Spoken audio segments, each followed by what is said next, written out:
Good morning. Welcome to another episode of the Electric Bison. Today I'm standing at a little park that's at Montana's Fort Harrison. It's called Soldiers Park. It was dedicated by the fellow service members who knew and worked with Staff Sergeant Hodick and Staff Sergeant Lake. They were killed in a tank collision out here. It was very tragic. Sergeant Lake died a little bit later.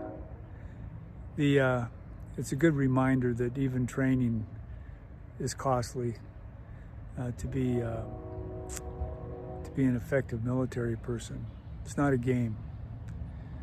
And so when we have a president that talks about obliterating people, the man is absolutely a hollow, clueless fake. And what we need to do, truthfully, is remind ourselves of things that should always be remembered but are best forgotten until they need to be remembered. And I think they need to be remembered now. And I'm asking you, if you get a chance to hear or see this podcast, to try to go out to Fort Harrison, which is just a few miles west of Helena, and see what's out there. See the Medal of Honor grove of the people from Montana who received the Congressional Medal of Honor. You know, see this Soldiers Park, see the drop zone where the 1st Special Service Force actually got its airborne training instead of going down to Fort Benning. And go to the thrift store where the things being sold in the thrift store, they're used to support our homeless, including our veterans. And in this case, they help pay for this Soldiers Park. You can get stuff at the thrift store. It's very well run. And then, of course, go into the Montana Military Museum. And the website for that is with this podcast, but the montanamilitarymuseum.org.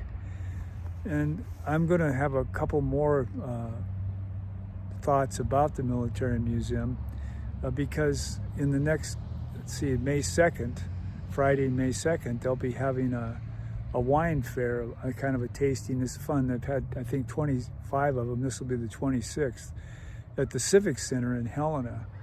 You can go there and pay $40 at the door or pay $30 online or at the Island Liquor or, you know, the different places that are supporting the Military Museum to help give it money that it needs to continue its work.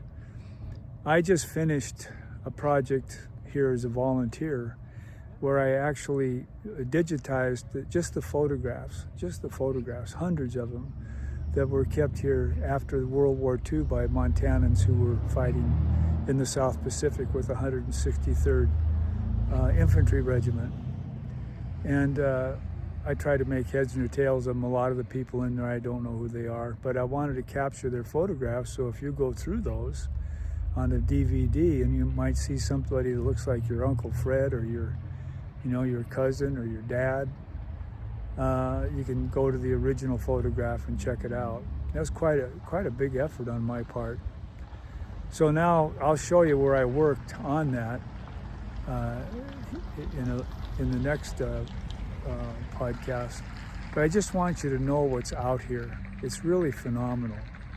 It's not phenomenal because the volunteers are phenomenal. It's phenomenal because the volunteers here are dedicated. And they're dedicated in the same way that people who served in our military from Montana were dedicated and acquitted themselves. So I don't know if it puts off people that you have to come through the main gate that's behind me. You can see the white pickup truck back there. All it consists of is just a guard shack. There's 2 security people on either side wearing yellow vests, and they'll check if you drive through, and they'll check your driver's license, make sure that you pass their muster. There's no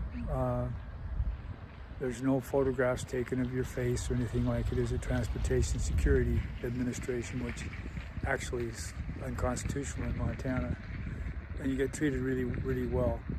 And a lot of young people are coming through here now, and their teachers bring them through, and I'm just amazed at how much they love coming to the Military Museum. They're fascinated by the typewriters that were used in the offices with all the pieces of metal that link up with other pieces of metal. They don't see that anymore.